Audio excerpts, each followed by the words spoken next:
Welcome to another episode of Office Hours, the recap, where we go a little deeper into the discussion that we had in our Discord room over on chatbotbuilder.ai.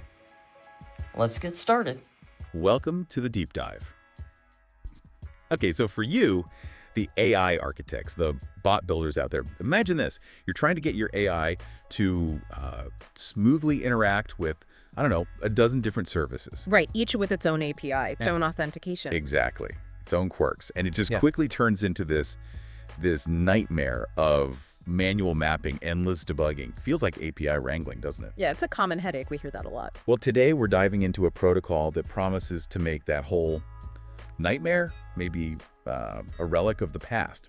It's called the Model Context Protocol, or MCP. And what's really fascinating here, pulling from a recent, Office Hours mastermind group discussion, is you get more than just the tech breakthroughs. You get the real-world business wisdom, too.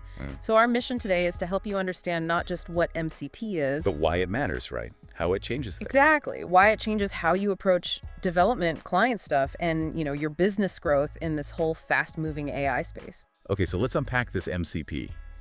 You're saying it's more than just a small update. It could really simplify how we build bots. Yeah, potentially to a degree you might not have thought possible. Here's where it gets really interesting. Yeah. It's almost like having this extra agent, this orchestration layer working for you. That's a good way to put it. One you don't even have to program for every single little interaction. Yeah. Fundamentally, MCP shifts the whole paradigm. You move from explicitly programming all that integration logic, Which takes forever. right, to more of a declarative intent-based approach. So instead of setting up distinct endpoints, managing passwords, tokens, API functions every single time, you configure it once with an MCP server. And that server acts like an intelligent bridge. Okay. It understands the high-level prompt you give it, and then it autonomously figures out which tools and resources to use within that service it's connected to. It empowers your AI to do complex things across different platforms with just a single natural language command. Wow. That raises a big question then about just how much time and, frankly, effort this could save builders. A significant amount, potentially, especially for those constantly wrestling with integrations. That sounds incredibly efficient. Yeah. But does that mean there's a steep learning curve? Like, how do you know what functions are available or how to prompt it right? Are there gotchas? That's a fair question. Look, there's always some setup, right? The gotcha, if you want to call it that, isn't so much programming anymore. It's more about understanding the capabilities of the specific MCP server you're connecting to. Yeah. Think of it like learning the vocabulary of a new, very skilled assistant. Once you grasp that, the power really unlocks. And the tangible benefits for the workflow. Oh, immense. Less manual building, fewer of those really complex flows you have to map out meticulously. Those can get crazy. And just a significant amount of time saved on the whole integration piece. Can you give us some concrete examples? Like, how does this actually look day to day? Sure. Let's take Notion. Lots of us use it, right? There's an MCP server for Notion that can handle something like 40 different actions. 40? Wow. Yeah. So imagine you're using, say, Claude, your AI agent, to write 3 blog posts. Instead of you copying and pasting or building some complex API flow, The usual routine. right? You just tell Claude through the MCP connection, write 3 posts and add them to my Notion blog drafts database as new pages. And it does it.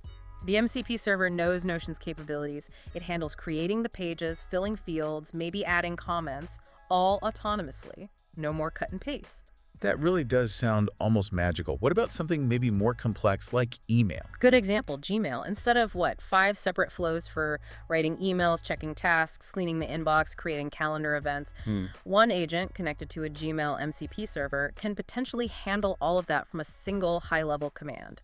Your AI tells the MCP server the goal, and the server thinks on its own about the specific tools within Gmail it needs. So reasons about the subtasks. Exactly. It might even figure out it needs, say, latitude and longitude to get weather data for you, connecting to another MCP server for that, all from one initial prompt. Okay, my mind is slightly blown. For anyone who's spent hours debugging API call chains, this feels like a total game changer. It really shifts how you think about connecting systems. So for you listening, the bot builder, the big question is, how do you actually connect your CBB, your chatbot builder bots, to these MCP servers? Is it complex?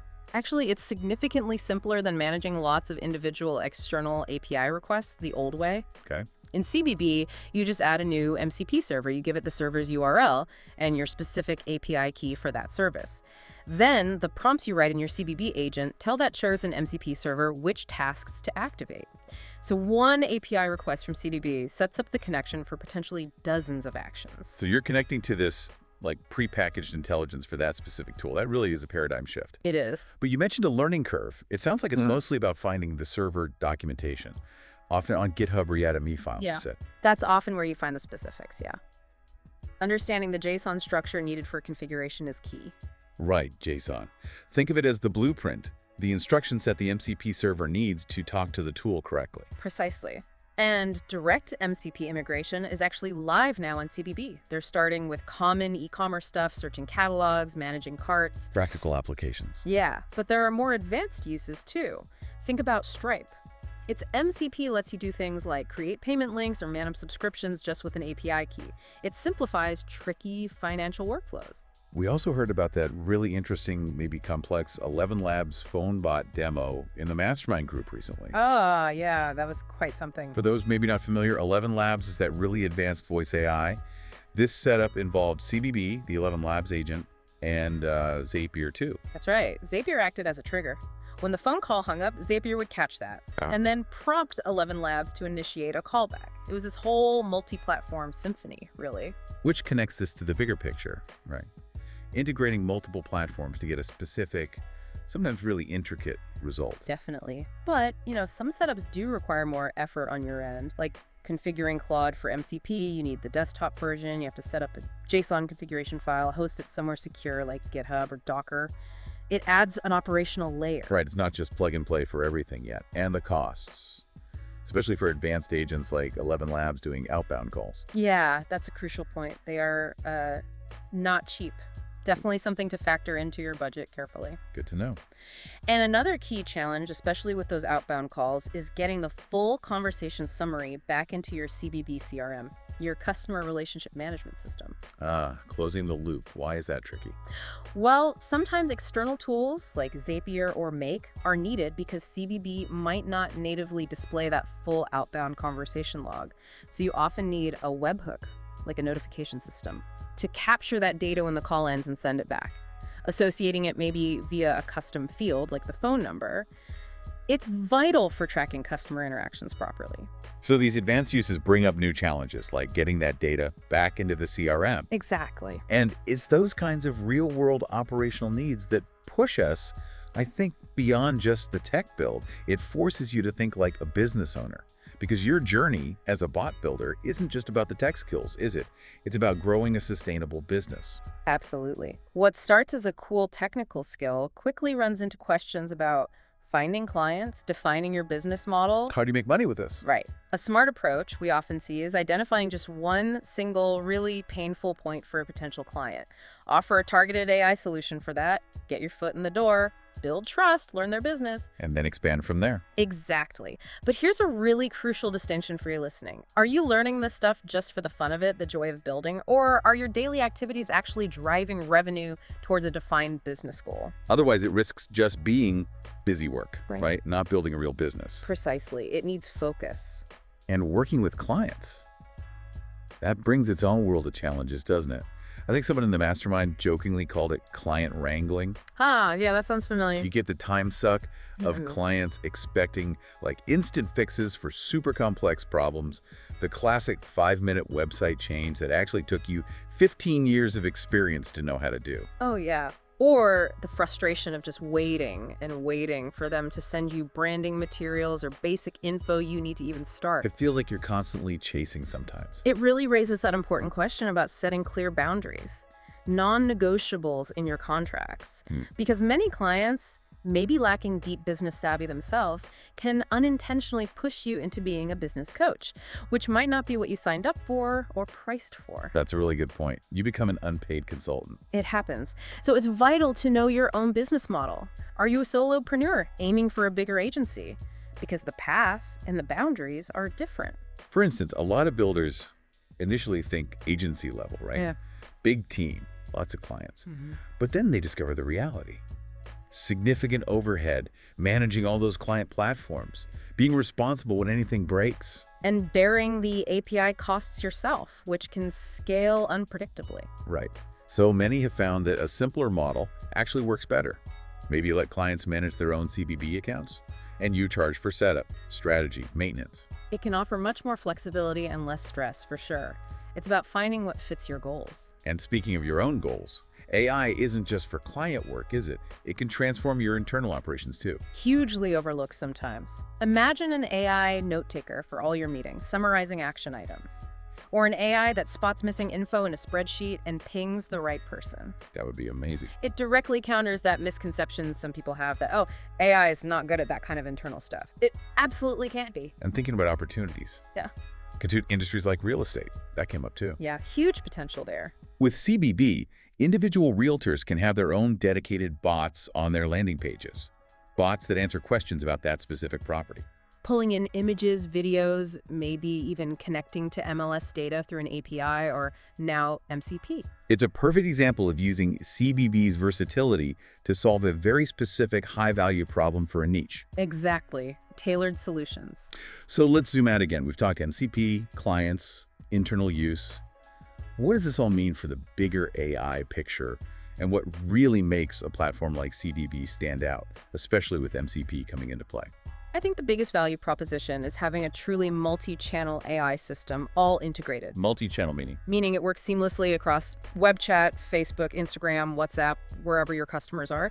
And critically, it has the built-in CRM and pipeline management too. Yeah. So many other platforms offer, a decent chatbot for one channel, but then you're left patching things together with Zapier, external CRMs, other tools. Creates complexity, potential points of failure. And security risks, frankly. Having it all integrated in one secure, reliable system, that's a massive advantage for anyone building serious AI solutions. It's about efficiency and reliability.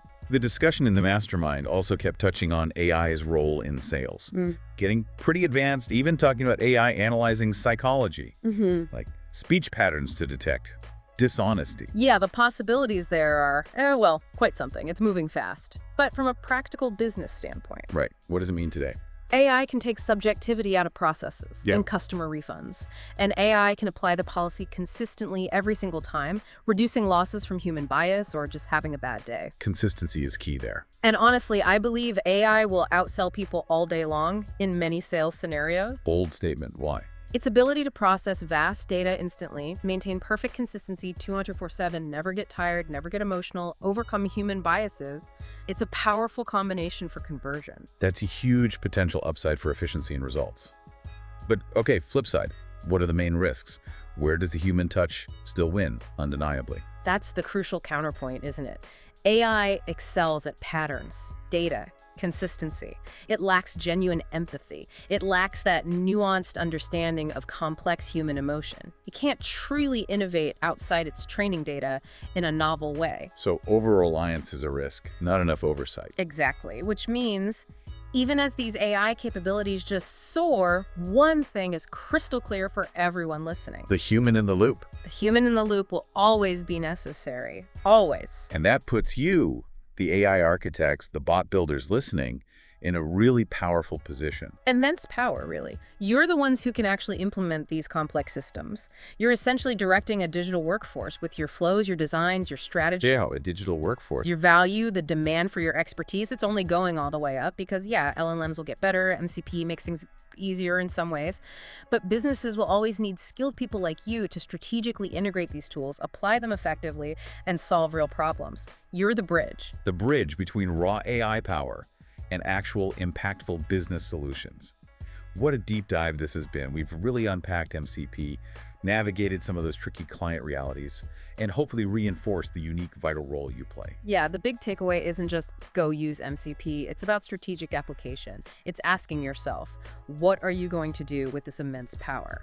The real magic happens when you move beyond just building features and you identify those specific pain points your own or your clients and deploy AI to solve them consistently, proactively. Your role isn't just builder, it's architect, strategist, problem solver. It's understanding, adapting, driving real solutions that move the needle. So take these insights, definitely go explore those MCP servers, keep pushing those boundaries. What aha moment will you create next? That wraps up another discussion on the Office Hours recap. I hope you enjoyed this week's episode. And as always, come on over and join us in the Discord room every week live at 10:30 a.m. Eastern. See you next week.